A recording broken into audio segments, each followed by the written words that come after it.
안녕하세요. 제가 예전에 르노코리아 선배와의 대화에 초대된 적이 있었습니다. 지금은 직접적인 영업을 하지 않고 있지만 감사하게도 신입사원분들 앞에서 짧은 시간 말씀을 드릴 수 있는 기회가 있었습니다. 자료를 찾다 보니 예전 기억들을 떠올릴 수가 있었는데요. 오늘은 제가 정리했던 추억들을 기록으로 한번 남겨보도록 하겠습니다. 먼저 저는 2014년 영업을 처음 시작하게 되었고요. 지금은 없어졌지만 당시 관악지점에 지점장님이 제 입사 지원서를 보고 연락을 주셨습니다. 면접을 보러 갔었는데요. 영업을 하면 돈을 많이 벌 수 있다, 이런 화려한 언변에 제가 녹아내리게 되었었죠. 그리고 면접을 보는 도중 지점장님이 옆에 있던 조과장에게 지난달 통장에 얼마 찍혔어? 라고 물어봤었는데요. 그 당시 그 조과장님이 얼마 들어왔습니다 라고 말을 했었습니다. 사실 그 당시 제가 생각하기에는 엄청 큰 금액의 돈이었습니다. 깜짝 놀랐었죠. 하지만 그 금액에는 함정이 있다는 사실을 얼마 지나지 않고서 알게 되었습니다. 그래도 좋은 선배님들을 만나게 되어서 지점 생활에 쉽게 적응을 하게 되었었고요. 당시를 돌이켜보면 영업을 잘해야겠다라는 생각도 있었지만 신입사원이기 때문에 우선 지점 생활을 열심히 해야겠다라는 생각이 더 강했던 것 같습니다. 일찍 출근해서 선배들이 차량 인도할 거 닦고 있으면 같이 닦기도 하고요. 청소도 열심히 했었습니다. 그때는 잘 몰랐지만 지나고 나서 생각해보니 이 영업 조직은 상당히 개인적인 플레이가 강해서 지점장님이나 선배님들이 알려주시는 부분도 있었지만 옆에서 세세히 알려주기 힘든 특성도 있었던 것 같습니다. 본인의 노하우를 쉽게 알려주지는 않겠죠. 이 영업 조직은 집에 있는 엄마처럼 이리 와서 밥 먹으라고 절대 먼저 말해주지 않는 그런 냉혹한 곳이었습니다. 선배님들이 차려놓은 밥상에 자꾸 기웃기웃 하다 보면 한 끼 얻어먹고, 그러다 보면 본인도 밥상을 차릴 수 있는 그런 곳이었죠. 나중에 입장 바꿔 생각해보니 저 같은 경우도 열심히 하려는 후배들한테 하나라도 더 알려주고 싶지, 열심히 하지 않는 사람들한테는 말조차도 붙이기 싫긴 했습니다. 그리고 어느 조직이라도 마찬가지겠지만 긍정적인 사람, 부정적인 사람, 참 다양한 사람들이 존재합니다. 왜 영업하러 왔냐? 잘 한번 다시 생각해봐라.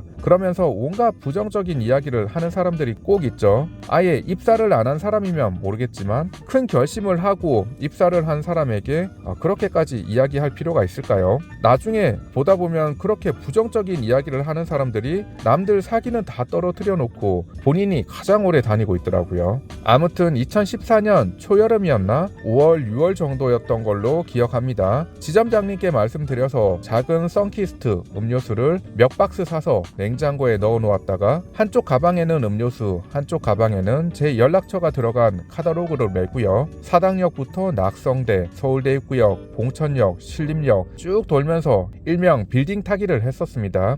빌딩 타기 혹시 뭔지 아시나요? 그냥 빌딩에 있는 사무실에 들어가서 인사하고 명함 드리고 그러는 거죠. 정말 고전적인 영업 방식이었는데요. 그때는 할 줄 아는 게 없으니까 그저 그냥 열심히 했었습니다. 또 옆에서 그 부정적인 선배가 이런 거 왜 하냐, 요즘 그렇게 팔 수 있을 것 같냐, 그런 말들을 많이 했었지만 그냥 무시하고 꼭 계약하고 만다는 생각으로 땀 질질 흘리면서 열심히 다녔던 것 같습니다. 요즘 사무실 보면 아무나 못 들어가게 시건 장치가 다 되어 있죠. 그때는 벨 눌러서 문 열어 달라고 하고 들어가려고 막 했었는데요. 지금 생각해보면 어디서 그런 용기가 났었는지 신기할 따름입니다. 당시에는 신입사원 교육을 부산 공장에서 일주일간 했었는데요. 그때 강하게 세뇌당했던 것 같기도 하네요. 그렇게 땀을 질질 흘리면서 좀 지쳐갈 때쯤 서울대 입구역 어느 보험사 사무실을 방문하게 됩니다. 음료수랑 카탈로그를 열심히 돌리고 있었는데요. 거기 보험 영업하시는 나이 지긋한 아주머니 팀장님이 열심히 하는 제 모습을 보고는 말을 걸어 주시더라고요. 당시 한 번 방문으로 끝내지 않고 스케줄을 짜서 1, 2주에 한 번 정도는 꼭 지속적으로 방문을 드렸었는데요. 한 두 번째 방문할 때였나? 그 팀장님이 저를 부르시더라고요. 본인이 차를 렌트해서 사용하고 있는데 이제 바꿀 때가 되었다고 SM5 LPG를 물어보시더라고요. 제가 렌트 견적 아는 게 있나요? 미친듯이 사무실로 뛰어와서 지점장님께 말씀드렸었고요. 그때 지점장님부터 저희 팀장님까지 한마음으로 렌트 견적을 알아봐 주셨던 것 같습니다. 정말 많이 도와주셨죠. 아마 다들 열심히 도와주기는 했었지만 설마 계약하겠어 이런 생각도 물론 있었겠죠. 저조차도 큰 기대는 안 했었지만 보험회사 팀장님이 그래 SM5 한번 타보자 그러면서 바로 계약을 해주셨습니다. 정말 기분이 좋았었고요. 그렇게 SM5 렌터카가 제 첫 출고 고객이 되었습니다. 그 뒤로는 전시장 당직 근무도 투입되면서 어떻게 하면 내방하는 손님에게 제 자신을 잘 어필할 수 있을까라는 고민을 참 많이 했었던 것 같습니다. 지금에서야 고백하지만 저는 판매에서 탑을 찍어본 적은 없습니다. 하지만 어떻게 하면 영업을 잘할 수 있을까라는 고민은 그 누구보다 많이 했었던 것 같고요. 저는 신입사원 때부터 구매 제안서를 만들어서 제가 영업을 했던 9년 동안 활용을 했었습니다. 보통은 카탈로그랑 가격표만 고객님들에게 전달을 하죠. 저는 손수 만든 구매 제안서를 항상 방문하시는 분들께 챙겨드렸었는데요. 앞쪽에는 차량에 관한 장점들을 좀 넣어놓고 중간쯤에는 카탈로그에는 담을 수 없었던 타사 까는 기사들 같은 거를 많이 스크랩해서 넣어 놓았습니다. 마지막에는 제 자신을 어필할 수 있는 자료들로 마무리를 했었고요. 순서로 보자면 우리 차의 우수성, 타사 까기, 저한테 구매해야 하는 이유, 이 순서로 마무리를 했었습니다. 구매 제안서를 드리는 분들께 타사 까는 내용도 있으니 꼭 재미로 보세요 라고 챙겨드리면 그래도 관심들을 많이 가지시더라고요. 그 구매 제안서를 보고 다시 연락 주시는 비율도 생각보다 많았던 것 같습니다. 어떤 분은 얼마나 자세히 읽어보셨는지 몇 페이지에 몇 번째 줄에 오타가 있다 이런 것도 알려주는 분도 계셨습니다. 솔직히 자동차 다 동일하고요. 견적서 어딜 가나 동일합니다. 고객이 왜 저한테 차를 사야 하는지 끊임없이 어필을 했었는데요. 보통 집 다음 비싼 게 차라고 하지 않습니까? 고객이 몇 천만 원을 지불하는데 얼마나 많은 고민을 했겠습니까? 저는 구매 제안서 가장 뒷장에 저와 인연이 닿은 고객님의 차량 구매 과정이 즐거운 기억으로 남을 수 있게 최선을 다하겠습니다 라는 문구를 넣어 놓았습니다. 말로만 그렇게 하지 않고 정말 즐거운 기억으로 남을 수 있게 나름 최선을 다했었습니다. 카톡으로 출고 진행 과정을 하나하나 자세히 알려드리기도 했었고요. 그렇게 자세히 설명드려도 의심에 의심을 하는 분들이 좀 계셨는데요. 의심하는 몇몇 포인트는 제가 따로 정리해서 영상으로 한번 제작해 볼 생각입니다. 구독과 좋아요 잊지 마시고요. 그리고 상담을 할 때 테이블 위에 제 프로필을 출력해서 올려놨었는데요. 고향, 학교, 군대 등등 제 정보들을 다 넣어놨었습니다. 보다가 하는 분들이 종종 있더라고요. 대학교 선배님들도 몇 분 만났었고 하나만 걸리면 바로 선배님, 형님 이렇게 시작하는 거죠. 자리에 앉아서 차량 이야기만 하는 것보다는 훨씬 분위기가 자연스러워지니 그런 것도 장점이었고요. 그리고 신임 판매왕 수상 이런 것도 프로필에 넣어놨었는데 지금에서야 고백하지만 저 신임 판매왕 이런 거 못했었습니다. 그때 저한테 상담 받으셨던 분들께 이제 뒤늦게나마 사과 말씀 드립니다. 그리고 지인이나 친구들한테도 무조건 잘 된다고 말을 했었고요. 이번 달 힘들고 막 죽쓰고 있어도 열심히 하니까 잘 되네 이런 식으로 말을 많이 했었습니다. 기왕이면 잘하는 사람에게 구매하고 소개시켜주고 이런 게 사람 심리 아니겠습니까?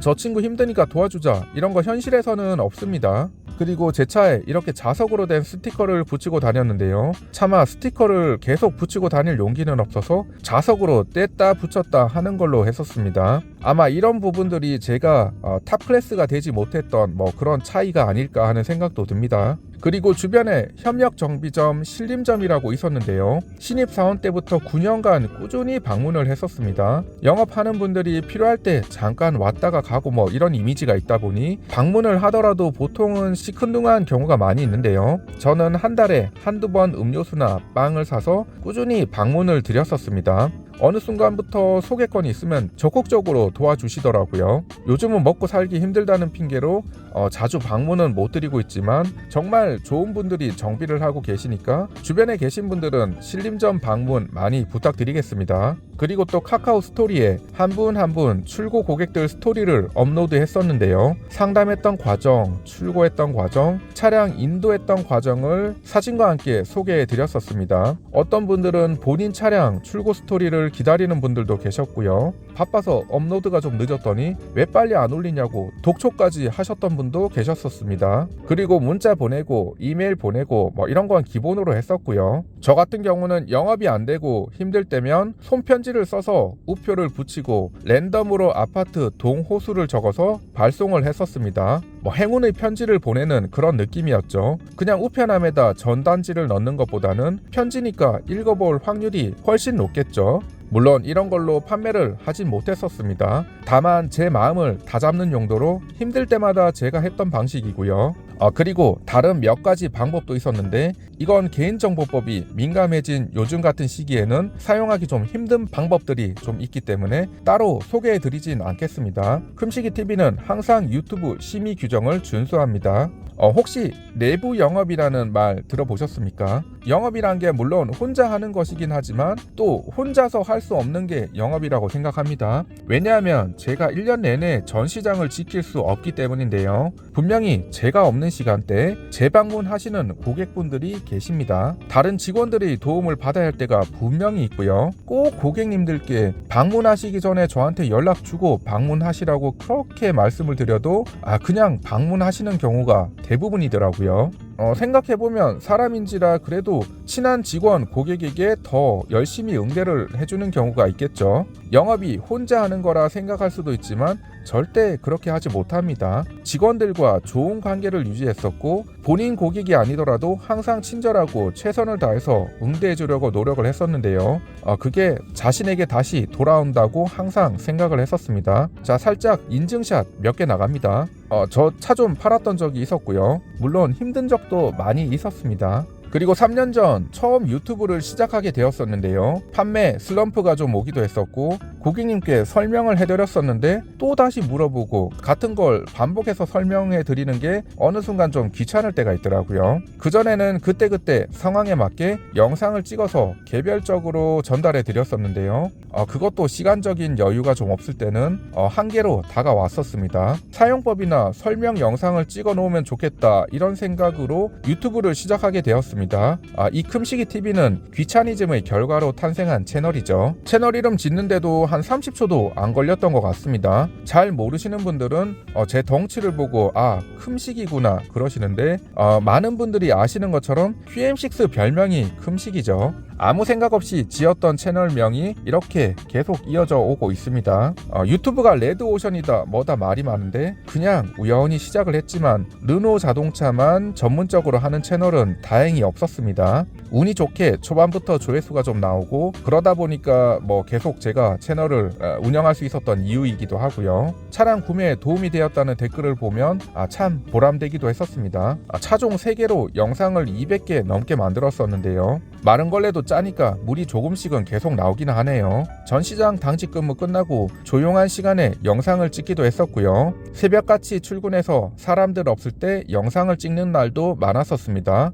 정말 나름 열심히 했던 것 같고요. 가끔 이전 영상들을 보면 지금은 없어진 관악 지점에서의 추억들이 생각나서 참 좋기도 하더라고요. 제가 영업했던 이야기들을 하다 보니 어느덧 유튜브 이야기까지 흘러왔네요. 금시기 미디어 그룹이 되는 날까지 열심히 하도록 하겠습니다. 오늘은 제 추억들을 한번 돌아봤었는데요. 함께 해주셔서 감사합니다. 다음에 또 뵙도록 하겠습니다. 감사합니다.